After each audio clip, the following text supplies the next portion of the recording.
মুখ্যমন্ত্রীর হুঁশিয়ারির পর এবার একেবারে অ্যাকশনে প্রশাসন। মুখ্যমন্ত্রী শুভেন্দু অধিকারীর হুঁশিয়ারির পর এবার কাকসায় অজয় নদের বালিঘাটে অভিযানে ভূমি ও ভূমি রাজস্ব দফতর পুলিশকে সঙ্গে নিয়ে বালিঘাটে অভিযান। অবৈধ বালির কারবার রুখতে প্রশাসনের অভিযান।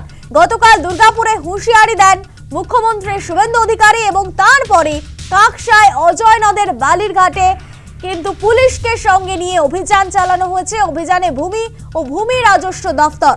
অবৈধ বালির কারবার রুখতে প্রশাসনের এই অভিযান।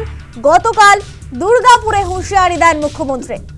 গতকাল দুর্গাপুর থেকে কি বলেছিলেন মুখ্যমন্ত্রী শুভেন্দু অধিকারী শোনাবো আপনাদের। এটা একটা এক্সাম্পল, এটা সব জায়গায় আছে। পশ্চিম বর্ধমান, পূর্ব বর্ধমানে বালিতে তো ভয়ঙ্কর। সাথে সাথে এটাও আমরা বলে দিয়েছি, প্রয়োজন হলে বালির রেট বেঁধে দিন, যাতে এই অবৈধ ঘাট বন্ধের সুযোগ নিয়ে সোনামুখীতে 8,000-এর বালি 16,000 বলছে, যাতে সাধারণ গরিব মানুষের কাছে বিজেপি সরকারের ভাবমূর্তি খারাপ হয়, এই চক্রও কাজ করছে।